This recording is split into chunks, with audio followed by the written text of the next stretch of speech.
Bonjour, aujourd'hui je vous propose de s'arrêter un moment sur les pièges que l'on peut rencontrer dans le cheminement à travers, au moyen du Jnana Yoga, le yoga de la connaissance, tel que le propose notamment Nisargadatta Maharaj et les maîtres de sa lignée.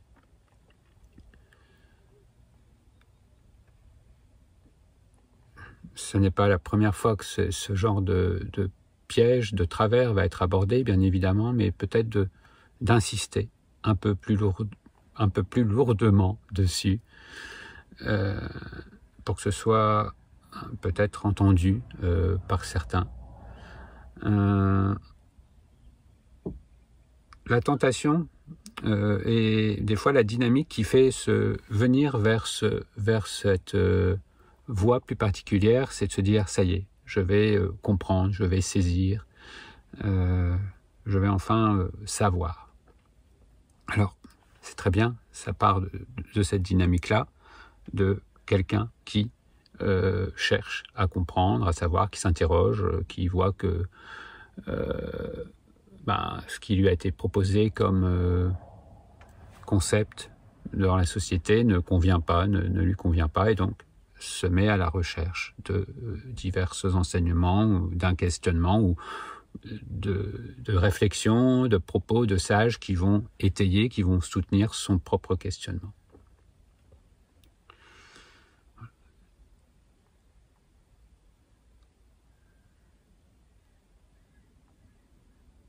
Le besoin, il est nécessaire de regarder encore cette dynamique de besoin de rassurement. Le besoin de questionnement, il est naturel, il est propre à cette dynamique de manifestation de la conscience au sein de l'être humain, d'avoir cette capacité, cette possibilité justement à partir de ce sentiment de séparation d'avec soi, d'entrer dans un questionnement.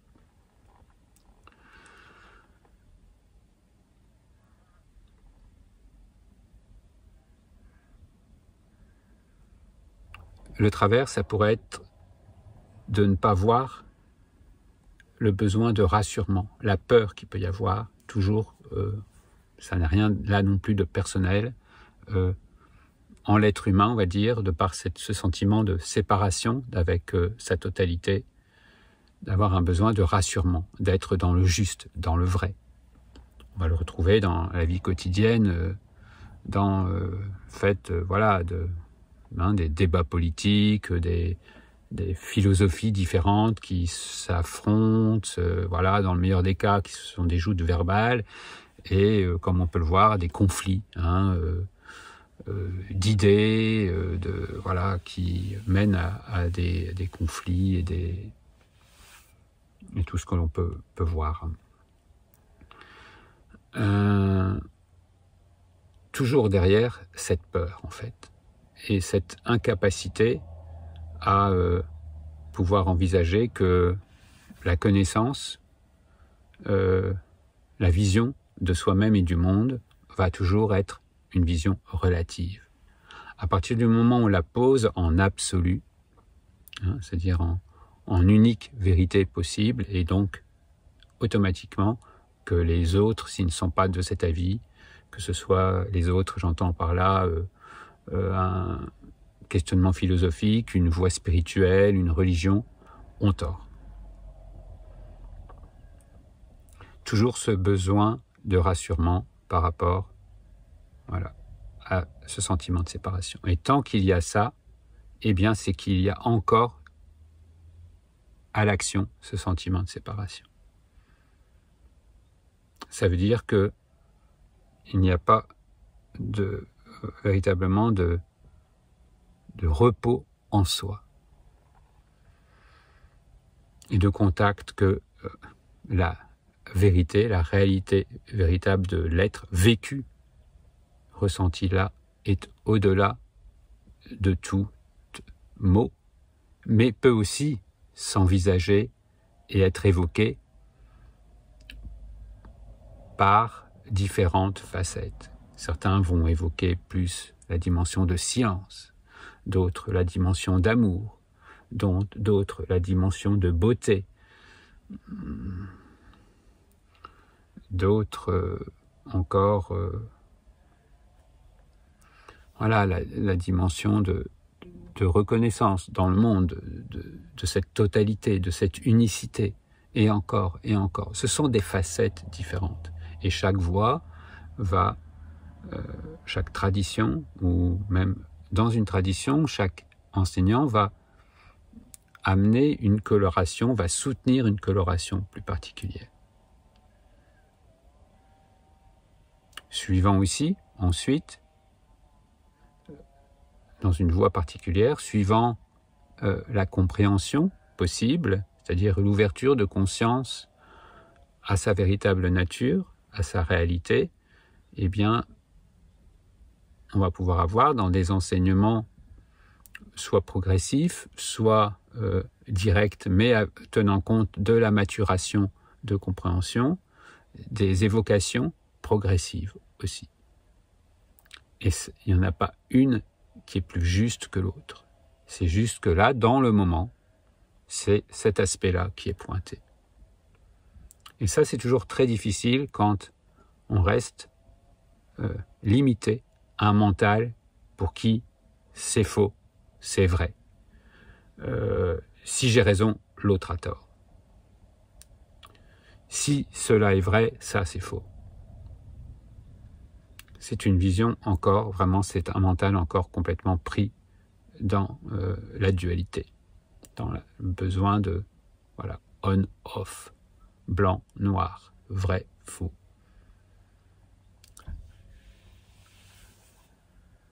Alors, facile à voir à l'extérieur, mais regardez ici en soi.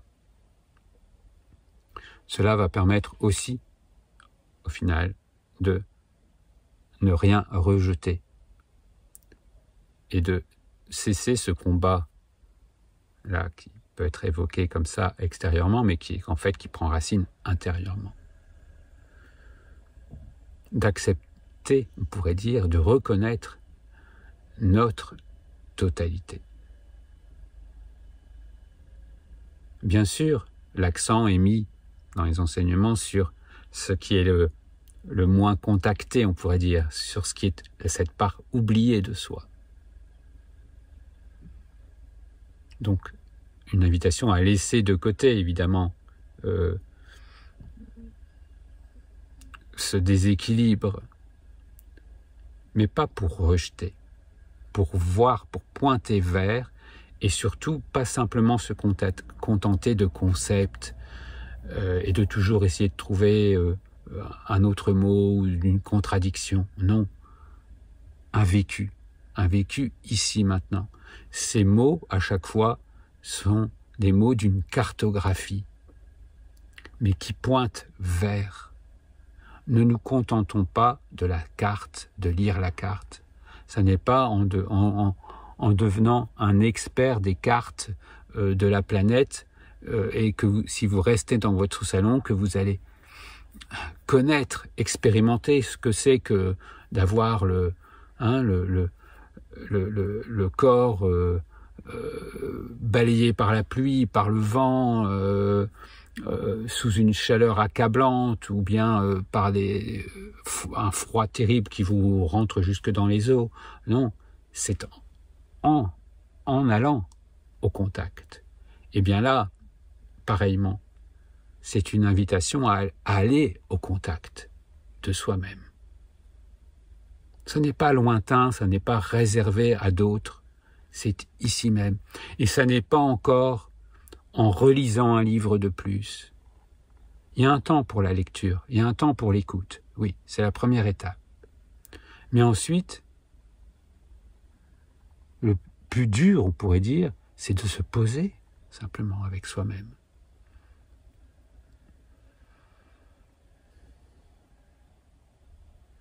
Alors oui, ça va faire contacter automatiquement, on pourrait dire traverser ou voilà, se retrouver face à contacter tout ce qui a pu être cause de fuite. Comme dit Nisargadatta bien souvent, le plus difficile, c'est de rester en compagnie de cette conscience d'être. sans rien faire, sans partir dans des actions de ci, de là.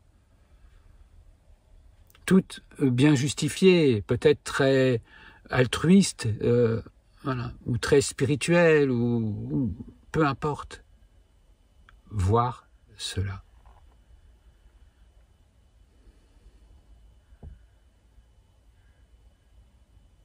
Et laisser cette maturation se faire, ce contact se faire, et cette expérience directe se faire. Et ensuite, eh bien oui, certains mots vont paraître plus judicieux ou nous parler de ce point de vue particulier de conscience que nous sommes, plus judicieusement, avoir une affinité avec eux. Eh bien, utilisons-les. Mais pour décrire ce qui est vécu. Et pas s'engager dans de grands palabres sans fin et des joutes oratoires verbales. C'est le piège, véritablement.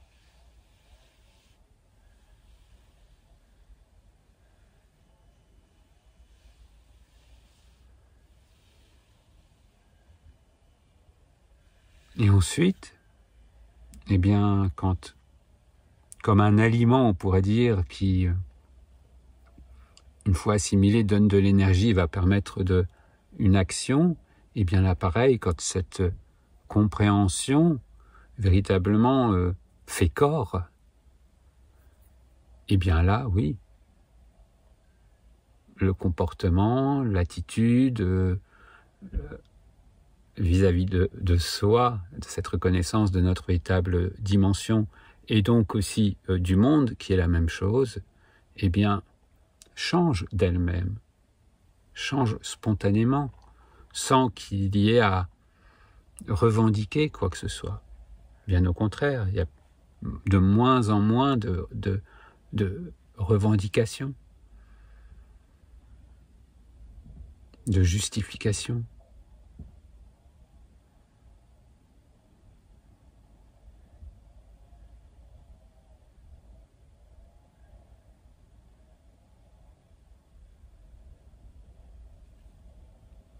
Sentir ce parfum, cela devient de plus en plus sensitif, sensuel, au-delà, sans avoir besoin de passer par les mots. Les mots sont juste pour après pouvoir éventuellement décrire ou évoquer, partager.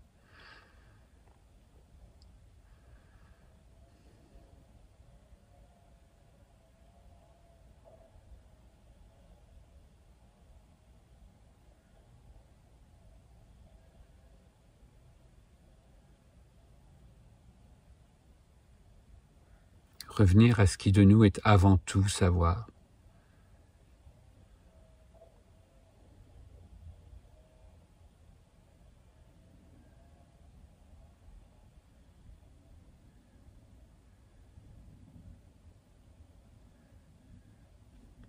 On pourrait dire faire confiance si nécessaire, tant que ça n'est pas à l'évidence.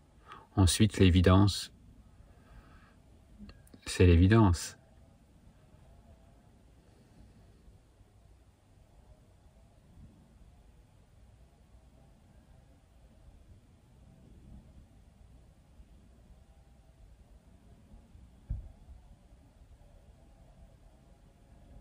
À quoi ça sert de parler d'absolu? À quoi ça sert de parler de Paramatman, de ceci, de cela, si ça n'est pas pour ramener, pointer vers ce qui, ici, qu'est-ce qui, ici, est conscience, sans qualificatif? Qu'est-ce qui, ici, est présence?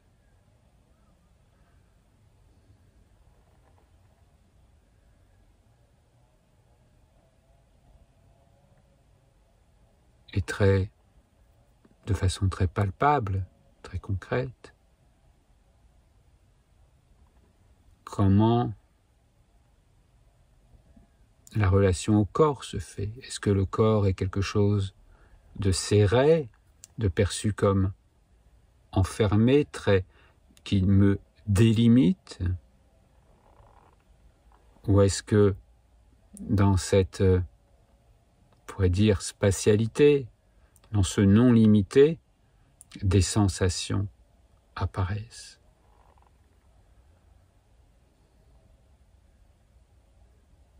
Est-ce que même une sensation de douleur ou de crispation, de tension, me tend, me limite, me crispe, ou c'est juste un ressenti au sein de ce qui ne change pas?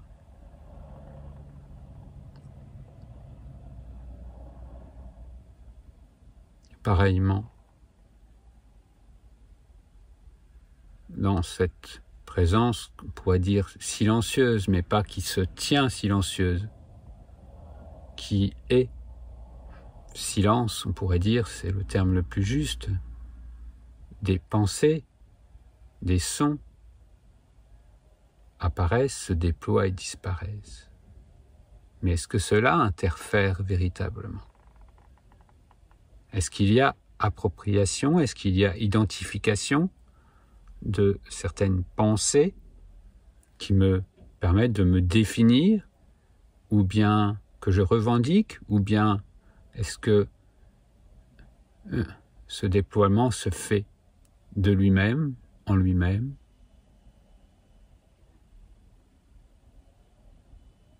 Présence de pensée, absence de pensée, qu'est-ce que cela change pour l'essence véritable?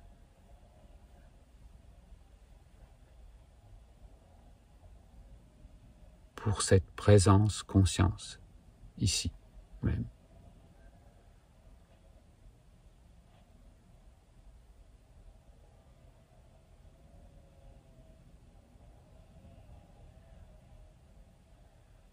Est-ce que je peux me tenir à la fois complètement dans cette, on pourrait dire, une conscience à 360 degrés, à la fois de ma réalité non manifestée, de ce rien,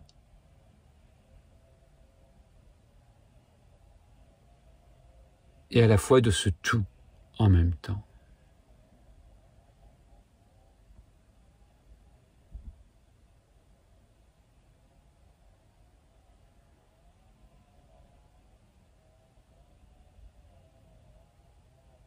Pas en tant que quelqu'un qui.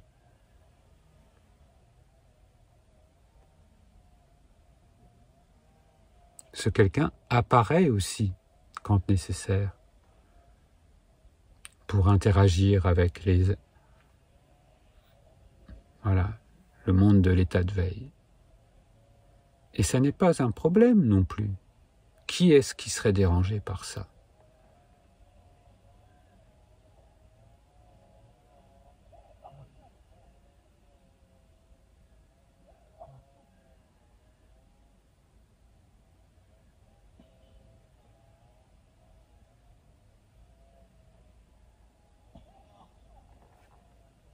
Revenir à cette écoute très simple, qui va, dans un premier temps, très certainement, frustrer le mental, qui était tout content d'avoir quelques concepts et qui, là, est nourri et valorisé. Voilà, toute une dimension spirituelle qui nourrit l'ego.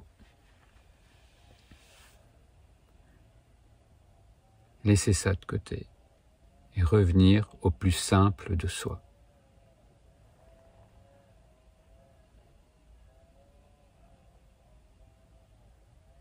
Revenir à ce qui est accessible, même à celui qui n'a jamais entendu parler de sa vie de spiritualité. Revenir à ce qui est accessible à celui ou celle, bien sûr, qui n'a jamais été dans une église, dans un temple, qui n'a jamais été assisté à un satsang.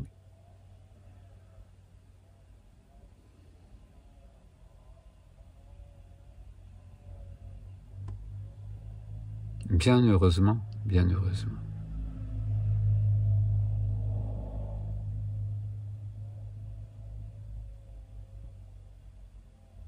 Revenir à ce qui de nous ne nous a jamais quittés et que nous ne pouvons jamais quitter. Qu'en le recouvrant comme ça de quelques concepts, oui peut-être, jouer à, se déguiser à être perdu, à être isolé.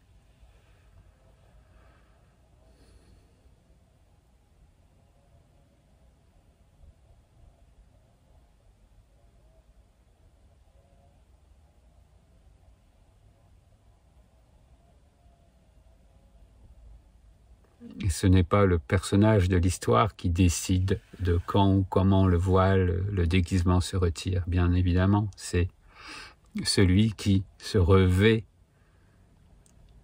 de cet habit, de ce rôle, de ce jeu qui, à un moment donné, voilà, se révèle à lui-même sous-jacent.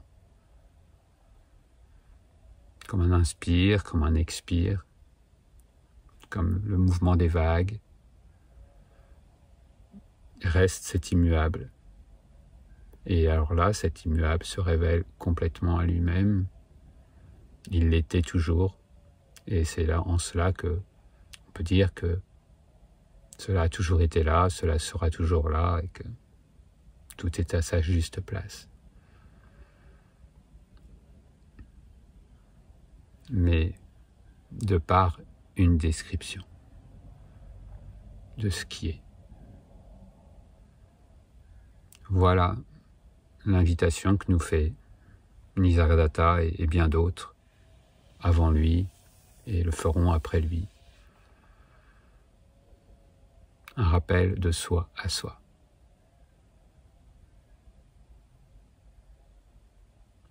Bien à vous, en unité, très heureux de partager cela avec vous.